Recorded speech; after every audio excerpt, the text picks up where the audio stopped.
चलिए इस वीडियो में पढ़ेंगे हम लोग अवर्गीकृत आंकड़ों के लिए समांतर माध्य, माध्यिका और बहुलक। ठीक है, ये देखिए, ये जिस विषय के अंदर पढ़ा जाता है उसको सांख्यिकी कहा जाता है।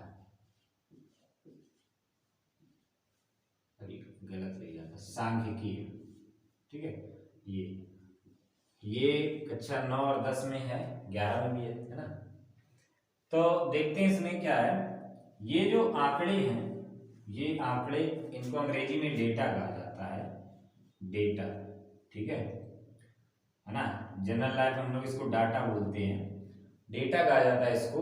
और ये आंकड़े कुछ भी हो सकते हैं। ठीक है, जैसे आपके आए हुए नंबर, हाई स्कूल में आए नंबर, है ना, इंटर में आए हुए नंबर, वो सब आंकड़े होते हैं।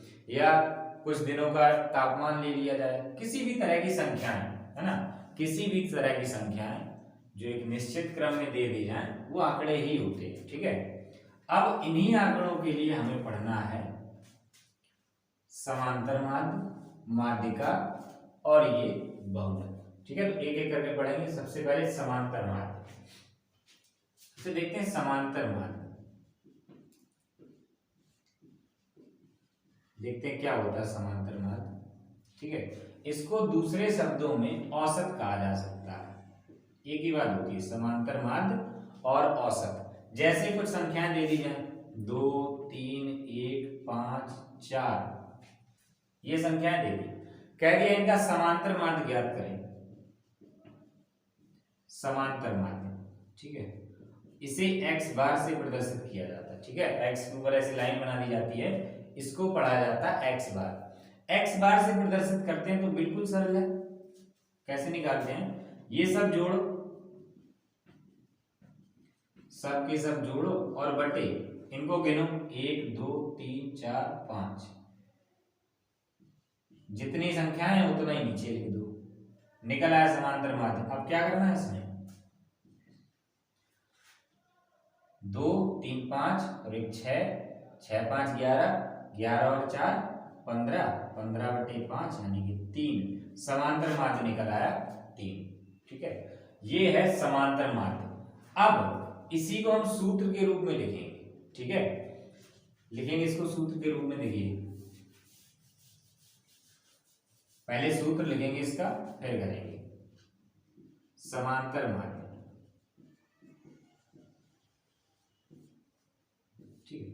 ये है अवर्गीकृत आंकड़ों के लिए। वर्गीकृत अलग होते हैं, अवर्गीकृत अलग होते हैं। वर्गीकृत जो होते हैं वो सारणी के रूप में दिए जाते हैं। जो अवर्गीकृत आंकड़े दिए जाएंगे उनके लिए प्रयोग करना है। शॉर्ट में इसको AM भी लिखा जाता है, अर्थमेटिक मीन कहते हैं इसको। ठीक है, अर्थमेटिक मीन, तो ऐसा लिखा हो, AM लिखा हो या x बार लिखा हो, एक ही बात है। या हो सकता है सिर्फ माध्य लिख दिया जाता है, समांतर माध्य, है ना, या सिर्फ माध्य लिख दिया जाए। ये दो तरह से ये पूछ दिया जाता है। ठीक है, समांतर माध्य या माध्य। तो इसको लिखते हैं, देखिए, सिग्मा xi, i बराबर 1 से n बटे n, स्मॉल n ही बनाएंगे। इस तरह से लिखा जाता है। जहां देखिए कुछ भी लिखने की जरूरत नहीं, जहां जो ये है xi, ये होता आंकड़े। ठीक है, ये होते आंकड़े। जैसे हम लिखेंगे, देखिए उदाहरण लिखते हैं इसका एक, जैसे दिए 2, 4, 6, 8, 10, ये दे दिया इतना। ठीक, कह दिया इनका समांतर माध्य ज्ञात करो, या कह दिया कि माध्य ज्ञात करो, माध्य। ठीक, तो हम लिखेंगे, देखिए पहले सूत्र लिख रहे हैं यही वाला। इसमें ये होता है, देखिए इसे पढ़ा जाता है सिग्मा, ये क्लियर जो है ऐसा बना होता है, इसे पढ़ते हैं सिग्मा। ठीक है, और इसका मतलब होता है योग। कई लोगों ने पहले पढ़ा भी होगा, इसका मतलब होता है योग। ठीक है, और सूत्र में जो है ये जो i बराबर 1 से n लिखा है, इसकी लिखने की जरूरत नहीं होती, डायरेक्ट ऐसे लिखते हैं। अब देखिए होता क्या है, जैसे आंकड़े अभी बताइए, x जो है ये आंकड़े हैं, xi लिखा, i का मान जो है एक प्राकृतिक संख्या होती है, यानी कि पहला वाला है x1, दूसरा वाला है x2, तीसरा वाला है x3, चौथा है x4, x5। n का मान होता है आंकड़ों की संख्या, ठीक है, n जो चाहो तो लिख लो। ये होता है आंकड़ों की संख्या, आंकड़ों की संख्या, कुल कितने आंकड़े हैं ये प्रदर्शित करता है।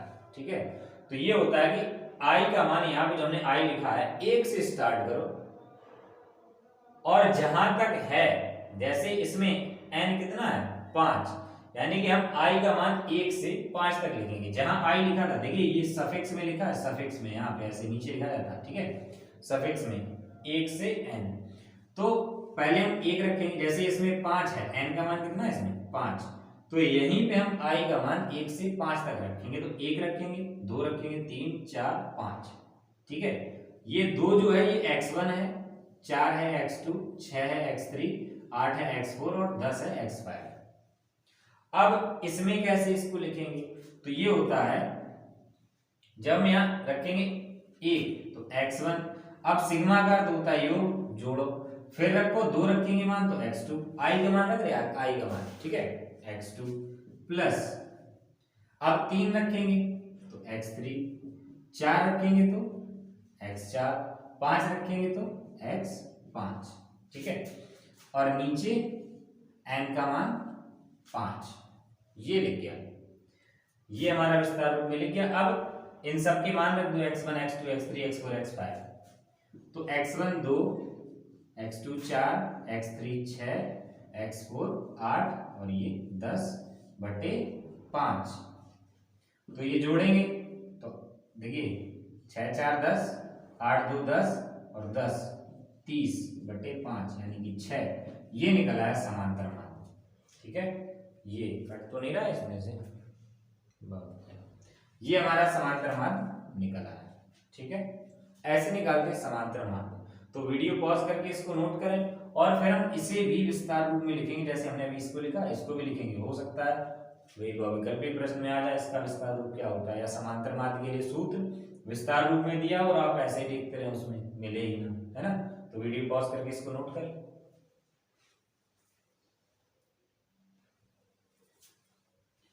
देखते हैं इसको विस्तार रूप में कैसे लिखेंगे। देखिए लिखते कैसे हैं, बिल्कुल सरल होता है, वैसे अभी हमने इसको बताया था, इसका मतलब होता है योग। ठीक है, पढ़ते हैं इसको सिग्मा। ठीक है, योग होता है इसका मतलब। तो देखिए कैसे लिखेंगे इसको, यहां लिखा आई का मान रखना शुरू करेंगे 1 से। ठीक है, आई के मान लिखते जाओ, बीच में प्लस लगाते जाओ, प्लस x3 प्लस x4, और ऐसे ही देखिए हमें लिखने n तक। ठीक है, जैसे हम ये लिखें सिग्मा i बराबर 1 से 7 xi। ठीक है, तो इसमें जब हम लिखना शुरू करेंगे, देखिए अभी इसको पूरा करेंगे, पूरा नहीं किया इसको। ठीक है, इसको जब हम लिखना शुरू करेंगे तो ऐसे लिखेंगे x1 plus x2 plus x3, और ऐसे ही लिखते जाना जब तक यहां तक ना पहुंच जाए गिनती, plus x4 plus x5 plus x6 plus x7। ये लिख गया पूरा, 1 से शुरू किया i का मान और 7 तक, और ऐसे ही हमें इसमें 1 से लेके n तक लिखना। अब n तक तो पहुंच नहीं पाएंगे भाई, 100 200 500 जहां तक पहुंच जाओ n तो मिलेगा नहीं, है ना, इसलिए इसमें डॉट डॉट कर दिया जाता है, प्लस xn, ये लिख दिया। और नीचे जो लिखा n, ये समांतर माध्य का विस्तार रूप होता है। ठीक है, चलिए देखिए इसको लिखें और अब हम लिखते हैं एक उदाहरण निकालें। देखिए एक उदाहरण लिखेंगे, दिया 56 42 40 38 52 48 45 45 44 40, इन सभी का समांतर माध्य ज्ञात करना है।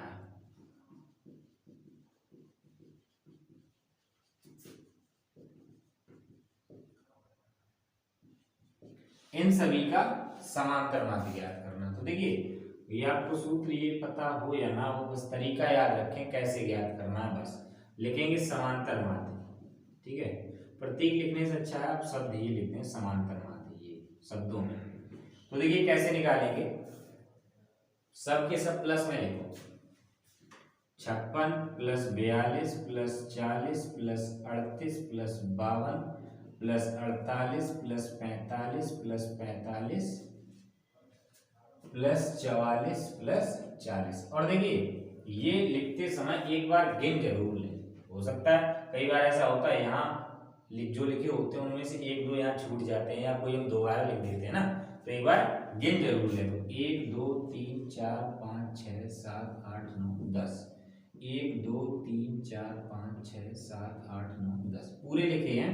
और जितने लिखे हैं 10 हैं बटे में 10 निकल आया समांतर माध्य। बस अब जोड़ना और भाग करना। तो जोड़ेंगे तो देखिए इकाई क्रम पहले 0 4 4 4 5 9 9 5 14 14 8 22 22 2 24 24 8 32 32 और 2 34 और 6 40 की 0 हासिल 4।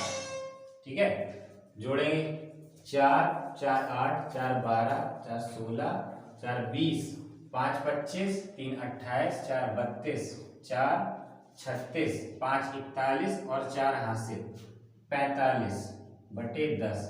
एक 0 से 0 कट गया 45, उत्तर आ गया समांतर माध्य। इतना आसान होता है समांतर माध्य निकालना अवर्गीकृत आंकड़ों के लिए। अब देखिए जो वर्गीकृत आंकड़े होते हैं, वीडियो पॉज करके इसको नोट करें, फिर देखेंगे वर्गीकृत आंकड़ों के लिए कैसे निकालते हैं समांतर माध्य।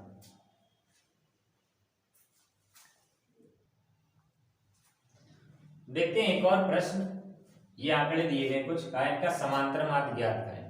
तो समांतर माध्य अभी हमने देखा कैसे ज्ञात करेंगे, उसके लिए सूत्र का याद होना जरूरी। हो सकता है एक नंबर के प्रश्न पूछ दे कि समांतर माध्य का सूत्र क्या होता है, तो x बार बराबर सिग्मा xi बटे n। बाकी इसके बारे में कुछ लिखने की जरूरत नहीं होती है। ठीक है, तो देखिए निकालेंगे x बार, लिखो सब के सब जोड़ो। तो 0 plus 1 plus 2 plus 2 plus 1 plus 3 5 4 7 2 5 3।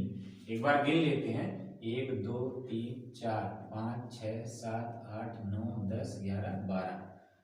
यहाँ भी गिनेंगे भी 1 2 3 4 5 6 7 8 9 10 11 12, तो नीचे 12। आप सभी जोड़ेंगे, जोड़ेंगे सभी तो पीछे जोड़ लेते हो। 3 5 8 8 2 10 7 17 17 4 21 5 26 3 29 और 1 30 30 2 32 2 34 और 1 35, यानी कि 35 बटे 12। भाग कराएंगे 35 में 12 का। अगर आप डायरेक्ट करा सकते हैं बहुत बढ़िया। देखिए कराएंगे 12 दूनी 24, क्योंकि 3 बार कर देंगे 36, 35 से ज्यादा हो जाएगा। अब शेष फल कितना बचेगा 11। और अगर ऐसे डायरेक्ट आप नहीं कर पाते तो अलग लिख के कर ले 35 बटे 12, 35 भाग 12 से, तो 12 दूनी 24 बचेगा 11, दशमलव लगाएंगे, एक जीरो बढ़ाएंगे, तो 12 का भाग 110 में, तो 12 निम्मा 108 बचा 2, एक जीरो लगाएंगे, तो 12 एकम 12। बस 2 अंकों तक, दशमलव के बाद सिर्फ 2 अंकों तक हमें निकालना होता है, बस उससे ज्यादा नहीं करना। ये निकला है समांतर माध्य। अब देखिए अभी ये अवर्गीकृत आंकड़े हैं। अब एक और तरीका है समांतर माध्य निकालने के लिए। ये अवर्गीकृत आंकड़े हैं, हम इनको वर्गीकृत करके लिख सकते हैं और फिर उनके लिए एक अलग सूत्र होता है। ठीक है, तो वीडियो पॉज करके इसको नोट करें, फिर हम देखेंगे इनको हम कैसे वर्गीकृत रूप में लिखेंगे और कैसे समांतर माध्य निकालेंगे। अब देखिए इसमें एक चीज और होती है, बारंबारता। ठीक है, अच्छा उससे पहले देखते हैं एक चीज और है हमारे सब्जेक्ट में, बहुलक। ठीक है, बहुलक बिल्कुल सरल है।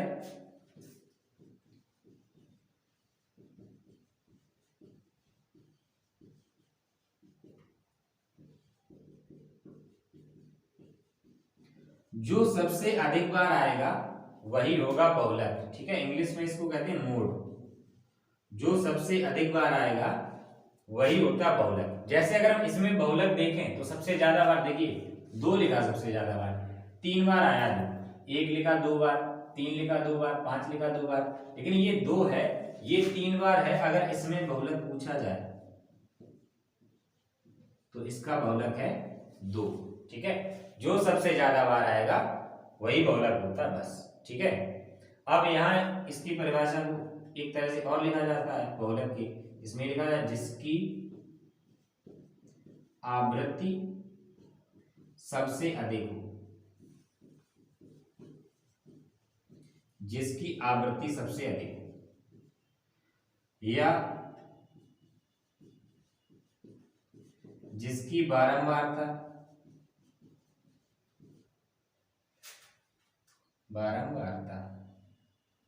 गलत लिख गया, बारंबारता सबसे अधिक। ठीक है, ये इस तरह से इन तीनों में से कुछ भी लिखा हो सकता है ना। अभी देखिए ये तो क्लियर है आपको, जो सबसे ज्यादा बार आया हो वही होता है बहुलक। अब यहाँ ये दो शब्द हैं आवृत्ति और बारंबारता, इनके बारे में अभी हम बात करेंगे, तो वीडियो पॉज करके इसको नोट कर लें और याद रखें बहुलक है ना, जो सबसे ज्यादा बार आएगा वही बहुलक। तो वीडियो पॉज करके इसको नोट करें।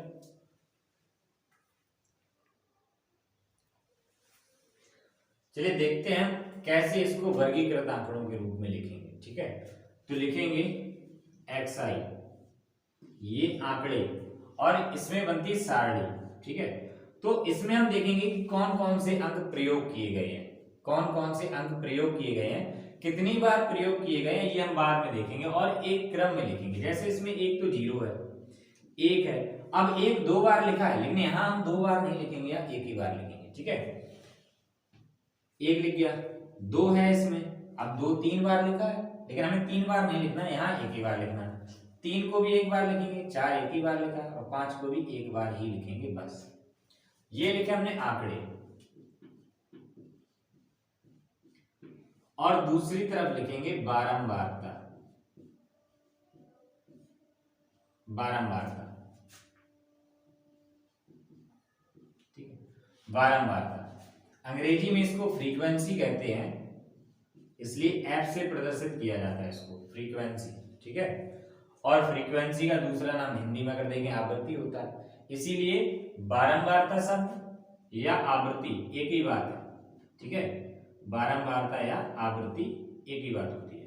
ठीक, बारंबारता कहा जाए या आवृत्ति कहा जाए। देखिए बारंबारता होता क्या है, यहां हमने ये अंक लिखे आंकड़े जो हमें दिए गए थे, जो प्रयोग किए गए यहाँ पे। अब बारंबारता ये होता है कि कोई भी अंक कितनी बार आया है इसमें, जैसे यहाँ 0 सिर्फ एक बार लिखा है तो इसकी बारंबारता 1 है।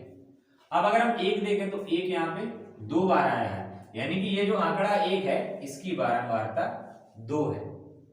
ठीक है, और अब अगर हम 2 की बात करें तो 2 की बारंबारता कितनी, 2 इसमें 3 बार लिखा तो बारंबारता 3। 3 कितनी बार आया, 1 1 2, 3 आया 2 बार तो 3 की बारंबारता 2। 4 सिर्फ एक बार आ रहा है, 4 एक ही बार आया तो सिर्फ इसकी बारंबारता 1 रहेगी। 5 2 बार आया तो 5 की बारंबारता 2।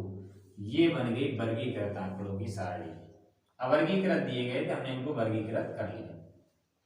अब अगर हमें कुल आंकड़े ज्ञात करने हैं, इस तरह से कोई सारणी दी जाती है,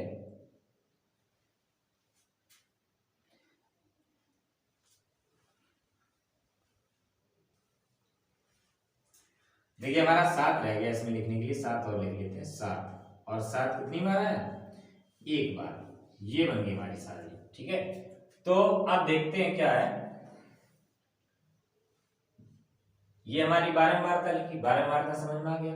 अब जब ऐसी सारणी दी जाती है, इस तरह से सारणी दी जाए, इसमें अगर आपसे बहुलक पूछा जाता है, देखिए अभी हम समांतर माध्य निकालेंगे, इसमें अगर आपसे बहुलक पूछा जाता है तो इधर देख लो, जो सबसे बड़ी संख्या लिखी है, जैसे इसमें सबसे बड़ी संख्या 3 है, तो 3 के सामने आंकड़ों में देखो 2 लिखा है तो बहुलक 2, और वैसे ही हमने पहले देखा बहुलक 2 है। ठीक है, इससे बहुलक देखना बहुत आसान होता है, यहाँ देख के हमें गिनना पड़ता है कौन कितनी बार लिखा, यहाँ बहुलक बताना बहुत सरल होता है, जिसकी बारंबारता सबसे ज्यादा वही बहुलक। अब देखिए समांतर माध्य कैसे निकालेंगे इसमें, और समांतर माध्य से पहले जब भी ऐसी सारणी दी जाएगी तो हम कैसे पता करेंगे कि कुल आंकड़े कितने हैं,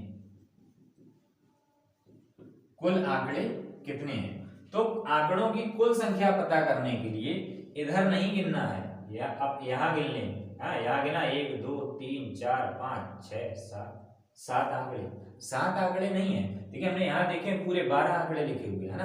अब कैसे निकालेंगे आंकड़ों की कुल संख्या, तो ये होता है सिग्मा एफ आई। ठीक है, और जो हमने पीछे n लिखा था यही होता है n, sigma F I he n होता है आंकड़ों की कुल संख्या। अब सिग्मा एफ आई का मतलब क्या है कि सभी बारंबारताओं का योग, ये होता है सिग्मा एफ आई। ये सब जोड़ लो, 1 2 3 3 1 4 4 2 6 6 3 9 9 2 11 और 1 12। और यहाँ गिन के देखिए 12 लिखे हैं सभी, मैंने पहले भी गिने थे 12। ठीक है, ये होता है बारंबारता का काम, ये बारंबारता का काम होता है। ठीक है, तो अब हम देखें कैसे निकालेंगे समांतर माध्य। तो वीडियो पॉज करके इसको नोट कर लें क्योंकि हमें एक कॉलम यहाँ और बनाना पड़ेगा। ठीक है, तो वीडियो पॉज करके इसको नोट कर लें। देखते हैं बारंबार इस तरह से जब दिया जाएगा, आपको सारणी दी जाएगी तो समांतर माध्य का सूत्र क्या होता है। समांतर माध्य, समांतर माध्य एक्स बार से लिखेंगे इसको, इसमें होता है सिग्मा एफ आई गुणा एक्स आई बटे सिग्मा एफ आई। ठीक है, नीचे एन होता है, नीचे एन लिखते हैं हम लोग, तो जो सिग्मा एफ आई होता है यही एन होता है। ठीक है, और इसमें ऐसा हो सकता है कि ये आगे पीछे लिख जाए या ऐसा लिख दिया जाए सिग्मा एक्स आई गुणा एफ आई, नीचे सिग्मा एफ आई ही रहेगा। ठीक है, नीचे सिग्मा एफ आई या एन ऐसा लिख दिया जाए sigma x I F I बटे एन। अब ये एन कुछ किताबों में स्मॉल लिखा होता है, कुछ में कैपिटल लिखा होता है, तो एक ही बात है दोनों में। ठीक है, ये किसी भी तरह से लिखा हो तीनों रूप में एक ही बात है। अब निकालेंगे, देखिए ये कैसे निकालेंगे, यहाँ एक्स आई और एफ आई इन दोनों के बीच में चिन्ह, जब कोई चिन्ह नहीं लगा तो गुणा है, यानी कि हमें करना क्या है, एक्स आई और एफ आई का गुणा कराओ और जोड़ते जाओ, गुणा कराते जाओ जोड़ते जाओ। तो हम निकालेंगे यहाँ पे पहले एक्स आई गुणा एफ आई निकाल लेते हैं। ठीक है, हमने यहाँ एफ आई एक्स आई लिखा तो एफ आई एक्स आई लिख देंगे यहाँ पे, एफ आई गुणा एक्स आई, ये एफ आई लिखा ये एक्स आई लिखा, सामने सामने वालों का गुणा कराते जाओ। तो 0 का 1 में कराएंगे 0, इधर कराएंगे तो 2 एकम 2, इधर 2 तिया 6, 3 दूनी 6, 4 एकम 4, 5 दूनी 10, 7 एकम 7। ये हमने गुणा करा दिया, ये हमारा X F I into X I निकला है। बस अब हमें सिग्मा अब निकालना, सिग्मा मतलब जोड़, सबको जोड़ दो, सभी को जोड़ेंगे तो 10 7 10 17, 17 4 21, 6 27, 6 33, 2 35, 0 35। ये हमारा है सिग्मा एफ आई एक्स आई, बस रख देंगे सूत्र में 35 और सिग्मा एफ आई 12 हो गया, भाग कर दो। तो अभी हमने किया ही था, यही आएगा। ठीक है, किसी भी तरीके से निकालें, चाहे अवर्गीकृत आंकड़ों के लिए जो हमने लिखा था सूत्र उससे कर लें या इस सूत्र से कर लें। ठीक है, ये एक ही बात है तो लिख लेना एक साथ। ठीक, और अभी हमने थोड़ी देर पहले लिखा ही था सिग्मा एफ आई क्या होता है एन। ये तो वीडियो पॉज करके इसको नोट करें और फिर हम देखते हैं माध्यिका, है ना। माध्यिका बहुलक तो हमने देख ही लिया, जिसकी बारंबारता सबसे अधिक वही बहुलक होता है, और बहुलक को हम बीच बीच में रिपीट भी करते रहेंगे, चाहे समांतर माध्य निकाले या माध्यिका। तो वीडियो पॉज करके इसको नोट करें।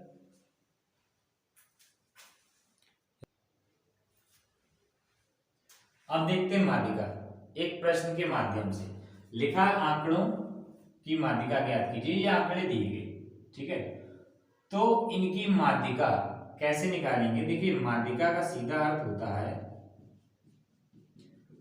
मध्य पद, बस मध्य पद। ठीक है, मध्य पद। अब सूत्र होता है इसके लिए, माध्यिका के लिए भी सूत्र होता है। अब देखिए, चलिए लिखते हैं माध्यिका, इंग्लिश में इसको कहते हैं मीडियन, मीडियन कहते हैं इंग्लिश में इसको। तो माध्यिका के लिए सूत्र जो है n प्लस 1 बटे 2वां पद, दो सूत्र होते हैं इसके लिए। दूसरा लिखेंगे, देखिए n बटे 2वां पद प्लस n बटे 2 प्लस 1वां पद, ये ध्यान में रखना जो बाद में लिखा हुआ है इसमें ये, और इसमें बटे में होता है 2।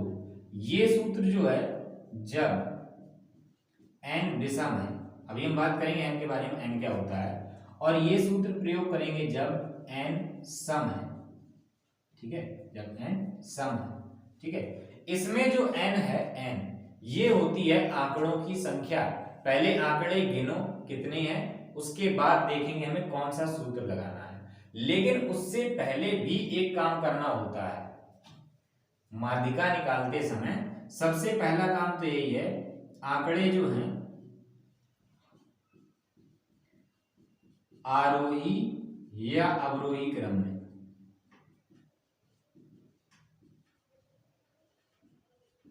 आरोही क्रम में हो या अवरोही क्रम में, ठीक है। आरोही क्रम होता है छोटी संख्याओं से बड़े की ओर, और अवरोही होता है बड़े से छोटे की ओर, ठीक है। तो पहले ये आंकड़े जो हैं आरोही क्रम में लिख रहे हैं, ठीक है, आरोही क्रम में। जब तक आरोही या अवरोही क्रम में नहीं लिखे होंगे माध्यिका पता करना संभव नहीं है, ठीक है। तो पहले आरोही आरोही क्रम में लिखेंगे, तो सबसे छोटी संख्या 8, फिर है 9, फिर 10, और देखिए 10 जितनी बार लिखा उतनी बार लिखेंगे। 3 बार लिखा, 1 2 3। 10 के बाद फिर कौन सी है, 12, ये 12 के बाद 13, फिर 19 और लास्ट में 20। और ये लिखते समय एक बार आंकड़े गिने जरूर जो दिए गए हैं, जो हमने लिखे हैं, ठीक है। तो 1 2 3 4 5 6 7 8 9, 1 2 3 4 5 6 7 8 9, ठीक है, 9 है। और वैसे भी हमें गिनने तो पड़ते ही, यानी कि n का मान है 9, और 9 विषम होता है, जिसमें 2 से भाग ना जाए वो संख्या विषम, और जिनमें 2 से भाग चला जाए वो तीसरा, ठीक है। 9 है संख्याएं, यानी कि ये विषम है। अब माध्यिका के लिए किस सूत्र का प्रयोग करेंगे, देखिए माध्यिका के लिए n का मान विषम, ये हमने आंकड़े गिने, इनकी संख्या विषम है, तो विषम वाला ये लिखा, इस सूत्र का प्रयोग करेंगे। तो ये लिखा n+1/2 पद, तो n का मान 9, 9 + 1/2, ये पीछे लिखते रहना है। ये हो गया 10/2 पद, 10/2 यानी कि 5वां पद।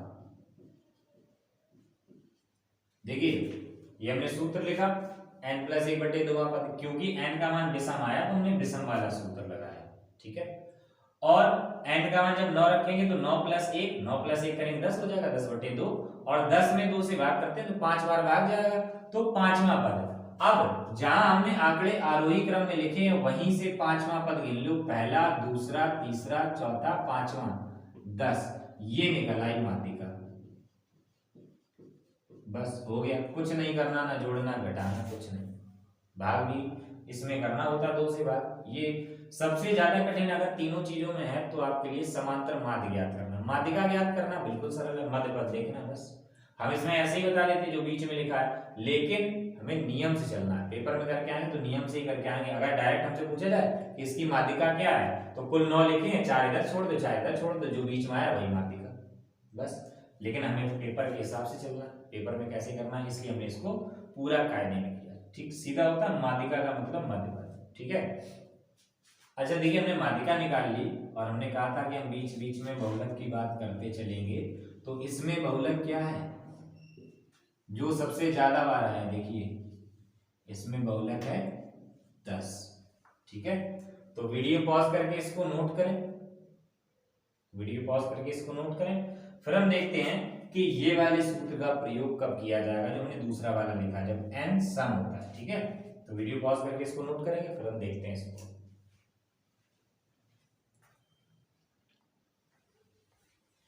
चलिए देखते हैं प्रश्न। इसमें ये आंकड़े दिए हैं, इनकी माध्यिका ज्ञात करनी है। तो सबसे पहला हम क्या काम करेंगे, इसमें क्या मैंने आरोही क्रम में लिखेंगे, सबसे छोटे से बड़े की ओर, ठीक है।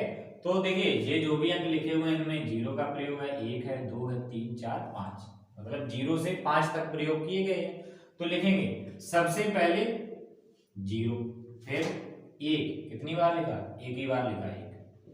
देखेंगे 2, 2 भी एक बार लिखा, 3, 1 2 3 4, तो इसको 4 बार लिखेंगे क्रम से, ठीक है। 4 2 बार लिखा, 4, और फिर 5 लिखा एक बार, तो 1 2 3 4 5 6 7 8 9 10, 1 2 3 4 5 6 7 8 9 10। n का मान है 10, 10 सम संख्या है, ठीक है। और वैसे ही अगर हम इसको देखना चाहें कि मध्य पद बीच में कौन सा आएगा, बीच में कोई सा नहीं आएगा, 5 इधर निकल गए 5 उधर निकल गए, है ना, ठीक है। देखिए कभी भी ऐसा हो कि मध्य पद पूछे जाए तो मध्य पद एक होता है या दो होते हैं, ठीक है, ऐसा नहीं कि मध्य पद होगा ही नहीं, ठीक है, और दो से ज्यादा नहीं होते हैं। इसमें क्या होगा कि 4 इधर छोड़े जाएंगे, ये 4 छोड़ दिए, ये 4 छोड़ दिए, ये 2 मध्य पद हैं इसमें, ठीक है। अब देखिए माध्यिका इसमें कैसे निकालेंगे, माध्यिका इस सूत्र का प्रयोग करेंगे, n/2वां पद प्लस n/2 प्लस 1वां पद बटे 2। तो n की जगह रखेंगे 10, 10/2वां पद प्लस 10/2 प्लस 1वां पद बटे 2। तो ये 5वां पद प्लस 5 प्लस 1वां पद बटे 2, ये 5वां पद, ये 6वां पद, बीच में प्लस बटे 2। देखिए हल मैंने जो किया है वो यहीं पे किया है, जो भी कोष्टक के अंदर लिखा है, कोष्टक के बाहर कुछ नहीं करना, ऐसा नहीं करना कि इन दोनों को जोड़ दो और 11वां पद, है ना, क्योंकि 11 पद तो है ही नहीं, ऐसा करते हैं 11/2वां पद, है ना, ऐसा नहीं करना, ठीक है। अब इसके बाद 2 का भाग तुम्हें बिल्कुल लास्ट में कराना है। अब हम देखेंगे 5वां पद कौन सा है इसमें, तो गिनो स्टार्टिंग से 5वां, ये पहला, दूसरा, तीसरा, चौथा, 5वां, तो 5वां पद कौन सा आया, 3 प्लस, अब देखेंगे 6वां पद, तो ये 6वां पद भी 3, दोनों एक जैसे आए, अगर यहाँ कोई और अंक होता तो कुछ और आता, बटे 2, 6/2 यानी कि 3, इसकी माध्यिका 3 है, ठीक है, इसकी माध्यिका 3 निकल आई माध्यिका। जब विषम होगा तो हमने पहले सूत्र लिखा था ये वाला, n+1/2 पद, और सम है तो ये वाला सूत्र प्रयोग करना, ठीक है। तो वीडियो पॉज करके इसको नोट कर लें और एक बार फिर से हम देखते हैं बहुलक को। बहुलक क्या है इसमें, 3 सबसे अधिक बार, और अगर हम इसमें बात करें कि 3 की बारंबारता क्या है, तो 3 की बारंबारता कितनी है, 3 कितनी बार आया, 1 2 3 4 बार आया 3, ठीक है, 3 की बारंबारता जो है 4 है। अगर हम बात करें 4 की बारंबारता, तो 4 की बारंबारता 2, 4 आया 2 बार। अगर 1 की बारंबारता करी जाए तो 1 है, 2 की बारंबारता 1, 5 की बारंबारता 1, 0 की बारंबारता 1, जो जितनी बार आया होता है उसकी बारंबारता उतनी ही होती है, और जिसकी बारंबारता सबसे अधिक है वही बहुलक होता है, ठीक है। तो वीडियो पॉज करके इसको नोट करें, फिर करेंगे इस पे कुछ क्वेश्चन।